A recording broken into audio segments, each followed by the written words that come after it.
All right, here we go. Friday morning. Ooh, all right. I hope yesterday was awesome. I hope tomorrow's twice as good. But we're going to talk about today. We're going to talk about how to win the day, which is so important on a Friday because you're also got to win the week. And if you do that, you can win the weekend. And that's a wholly different and better situation to have for sure. So let's talk about what we're going to do to win the week. And what I want to talk about today is vital. It's coming into my life at the stage of the career I'm in right now. And I wish I would have known, because it's an investment. I wish I would have known earlier than this morning. Well, it's not, I did know a little earlier than this morning, but earlier in my career, what I was going to do. I'm going to put this up here. If you're watching this and you're new, I want you to start with the end in mind with almost everything. And if you're in the middle, I want you to start thinking about the end. Hey, good morning, Linda, Shayna. I want you all to think about the end, because here's what I mean by that. What's it look like at the end of your career? 40 years from now, 50 years from now, 100 years from now, whatever it is, what does the end look like? What's a win for you? And write that down. I'm sitting on a beach somewhere. I'm not working. I have enough money to pay my bills. I'm funding a charity. I'm doing whatever it is that floats your boat, that lights you up, does whatever, right? What is the end that you're going to get to? And here's the reason why. Especially realtors. They work until they get tired. Then they start working less, and then they eventually stop working. And in that period of time, they have built up a ton of goodwill, a ton of loyalty, a ton of stuff that's known as a database that is worth an awful lot of money to somebody else who's going to work it. I see this. I talked to a guy who retired about 4 years ago, I think it was. And I said, you know what? Let me run your database. I'll pay you a referral fee on everything we pull out of it for the first year. I'll pay you a little bit less the second year, and I'll pay you a little bit less the third year. But in the fourth year, it's going to be mine, and I'm going to take everything from there. Okay? And that way you get a 3-year cushion of being paid for doing absolutely nothing. Yeah. And she said, yeah, you know what? No, I'm going to continue to work it, and whatever. I got it. Did nothing. Zero, zip, zilch. That database faded fast, and it was worthless. Tragedy.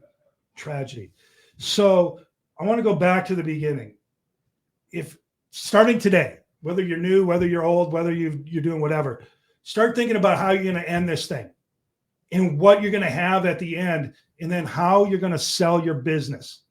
Codie Sanchez, if you know who that is, she's all over social media right now.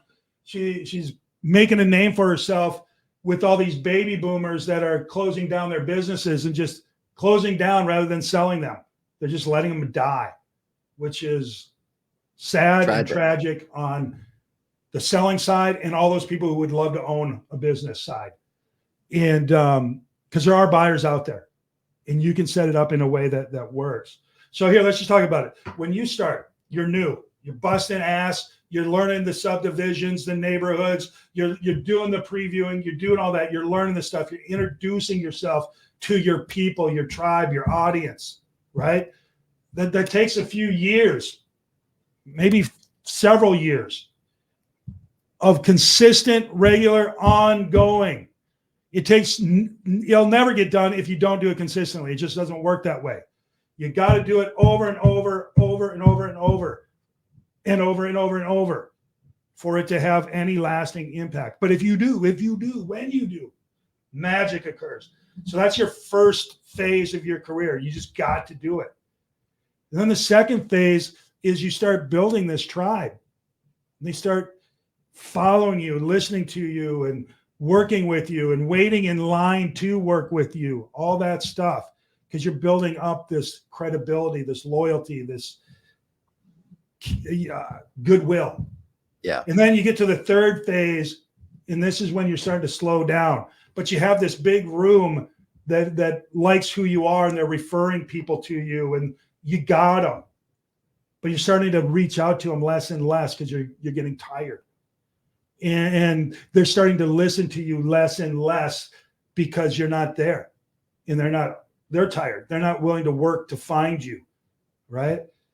And then the last phase is you're out. And if you do it right, you take that database, that goodwill, that loyalty, and you sell it to another realtor.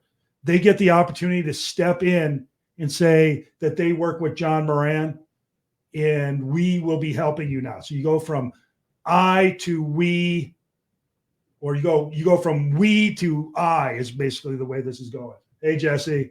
And it's such a better way to go because I see my newbies just pounding against a wall right now, trying to do their first phase, introduce themselves, learning all that stuff, and taking on databases that weren't maintained. And that's almost harder sometimes than starting from scratch.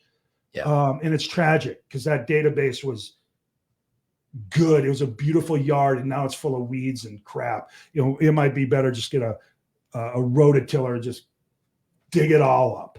So I want you to think, here's the win for today. Hey Maria, when you leave here today, I want you to think about, to write down a little note. When I'm done, how am I going to move this to the next thing and still get paid for 3, 4, 5 years? It's called a golden handoff. I think you can get books and all this. We'll talk about it in a minute with everybody, but leave here, write down, I'm going to build my database. I got to build my credibility. I got to do all that. And as I'm doing that, I have to be thinking ahead to bring on another person, another agent, an assistant, somebody to mentor, an underling, and show them how, introduce them as my Robin to my Batman. And then that Robin turns into their own Batman and takes over and pays me like I'm Alfred, if you guys are into this Batman thing. That's the way it can go. That's the way it should go. And that's not the way it goes, which is tragic because real estate doesn't really have a retirement program. You just fade away, right? And we see a bunch of old realtors out there doing 1 or 2 deals just to fall on them. And that's tragic. It's unfortunate. They say old realtors don't retire, they just expire. Yeah, that's about right. That's about right. So, Mark, give me some insight from your perspective on this. Yeah, well, I think first of all, we've got to think in terms of, and I love this, start with the end in mind. What will it look like? And number one, our database is our business. That's the first thing. 100%. Second thing is that people buy our standards, not our personhood. If you think they're in love with you, no, they're in love with the standard that you represent and deliver if you're going to get repeat business. And so you've got to think in terms of what is my system and how do I continue to communicate a standard and attract people to this standard, so that always working on that communication, that database, and that standard, so that at some point you can bring somebody along to take up the standard and be a standard bearer and move forward and transition. So there should be no issue handing that off if you do it right. But you have to start today with database, standard, and communication consistently, and the systems and processes to deliver customer service. And if you're doing it, you're doing it. Just create a process out of it. Here's how I do it. I'll tell you what.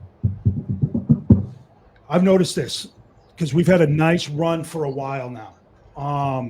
When the market's easy, processes are important, but less important because you're making money, everybody's happy, blah, blah, blah.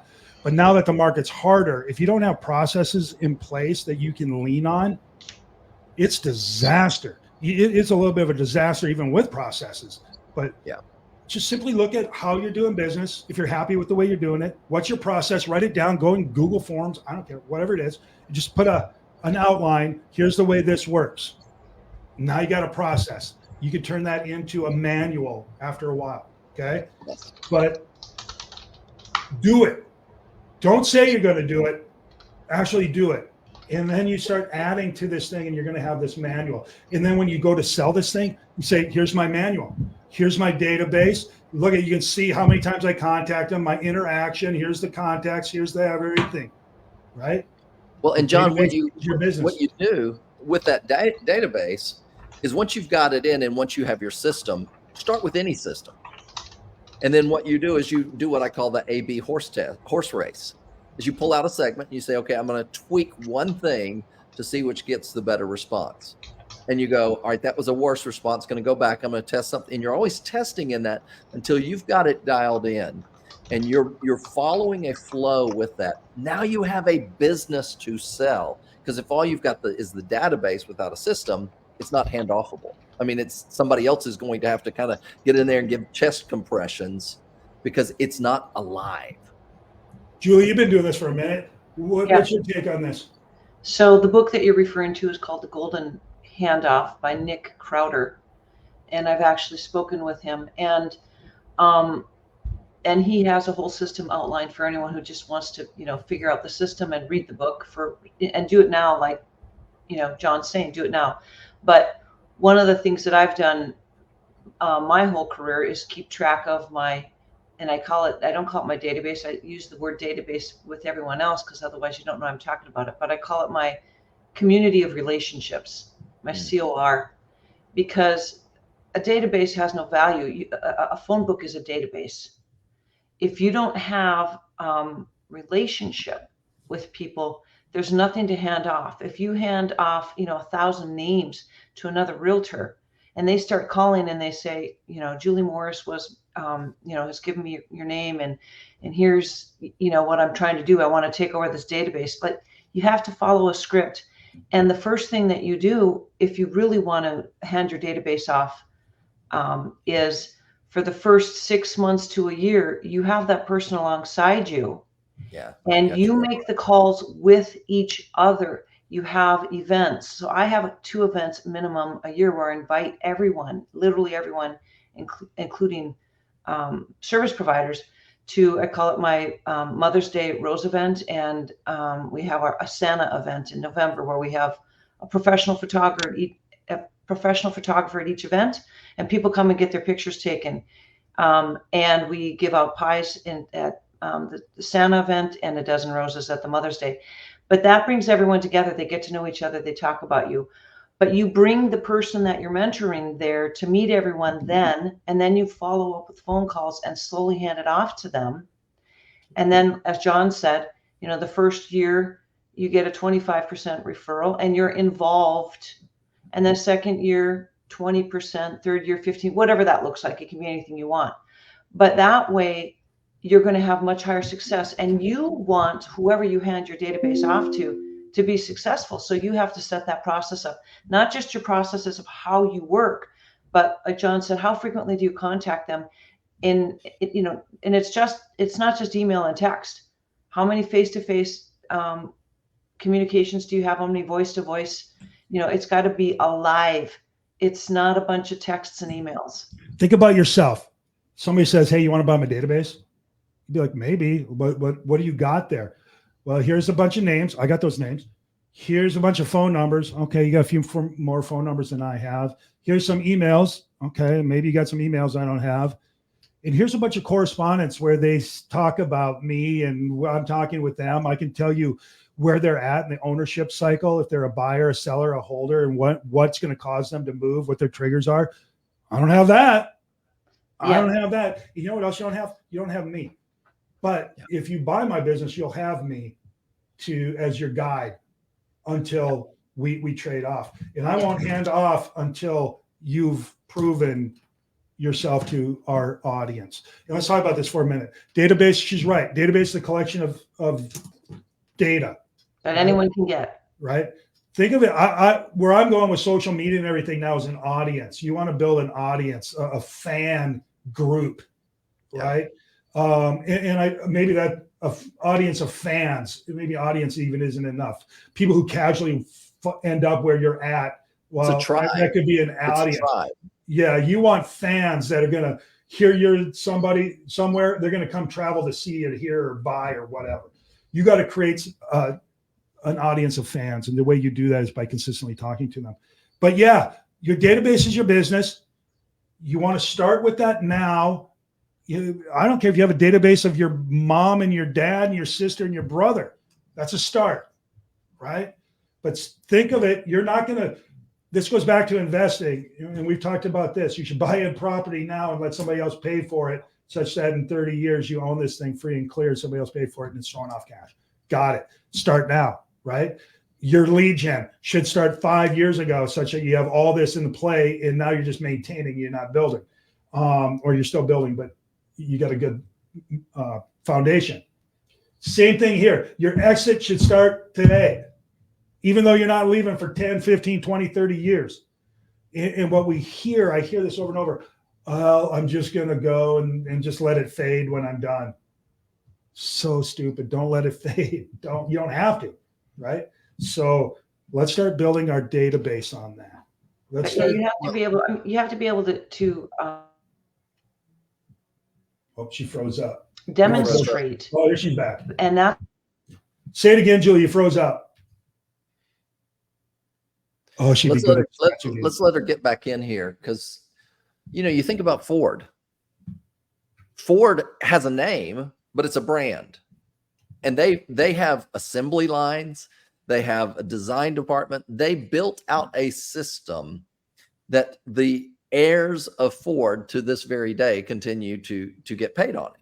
And so I think day one, you begin asking yourself the question, how do I build this in such a way that I might not ever sell it?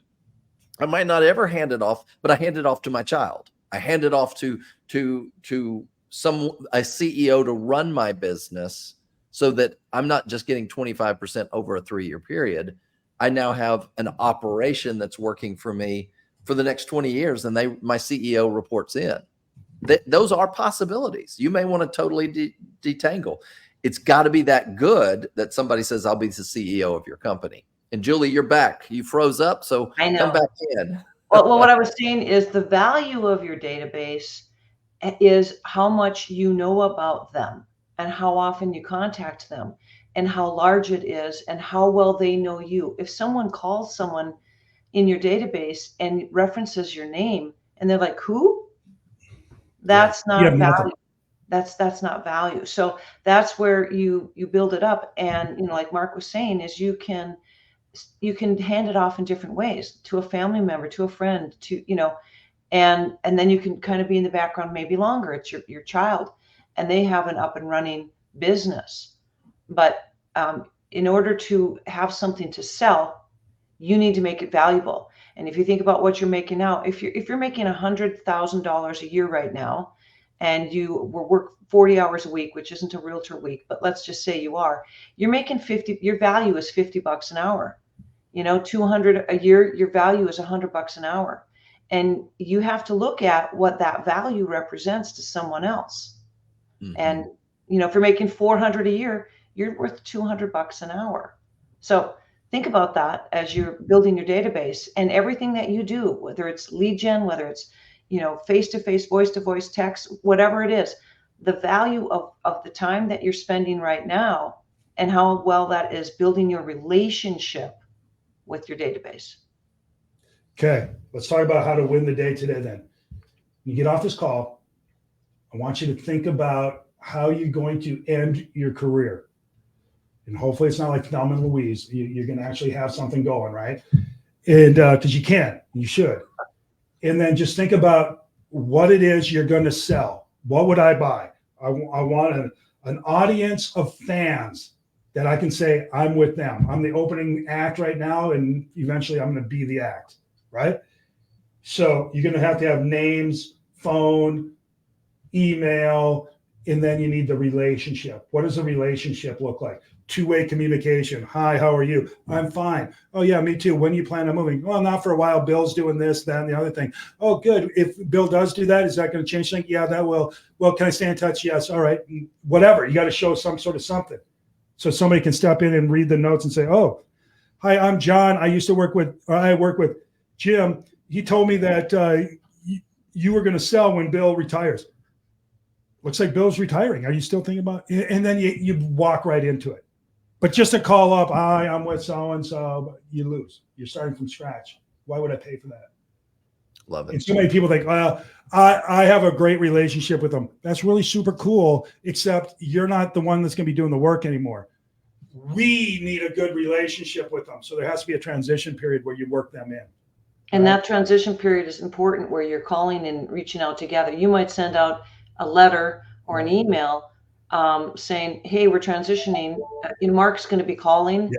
or, we're going to call together, or you introduce the person first, and then you start, Every time. you don't just have someone pick up, because that could be any realtor. Yep. So Yep. what? So work on that when you leave this call today. John, and I What think is- the other piece is Yep. spend at least 1 hour a week starting working on your business, which means working on your systems and documenting your, what I call the hit by the bus book. That there's the manual. If you get hit by the bus, you could hand it off and somebody picks it right up and they're running with the system. Start Yep. working on your business at least 1 hour a week. It's not hard. I'll tell you how you do it. Just think about what you do. So when I come in the office and I'm going to do lead gen, here's what I do. Just write it out, right? Apparently you used to write like this, but now you just write it out. Now you just write it out. And it's easy. And then go through your next thing. Okay, when I get a listing, here's what I do. When I have a showing, here's what I do. When an offer comes in, here's what I do. And there's a couple ways of doing that. You don't have to just think about it. If you're on your own and you're a one-man show, each time you take a listing, usually we're in a hurry with whatever we're doing, just voice record, I'm doing this now, There you go. I'm doing this now, and then have someone transcribe it. Yep. Just do The it. other way of doing it is you have the assistant watch you, and they're typing on a separate device exactly what you're doing each You don't have to do it all at once. You can do it. Just do it over time. as you're doing each thing, record what you're doing rather than Well, thinking about what Otter AI will transcribe it as you're recording it. So Okay, so let's bring it back down. We're getting long in the tooth here. What are you going to do today? Think about how you're going to end your career. All right. And then think about what you're going to make available to somebody else to purchase to act as your retirement. And then just write down your processes, your systems. Make sure your database gets tight. Start with 10 people, get 20 people, 80 people, 1,000 people. The bigger and tighter your database, the more value you're going to have. Mhm. But that's what I'm doing. I think you should do. And if you do that, you're going to not only win the day, but you're going to win your life. And that probably works in almost all aspects of what you're doing. All right. And so also end of the week, make a small goal that's big enough, that's challenging, but such that you can get done. So you get to go home feeling positive momentum. It's going to make for a good week for you, a great weekend for you, and bring you into next week feeling like you got some momentum. So do that. All right. Anyone else have anything to say before we? All right. You nailed it. Let's go win the day. See y'all. Have a good weekend. And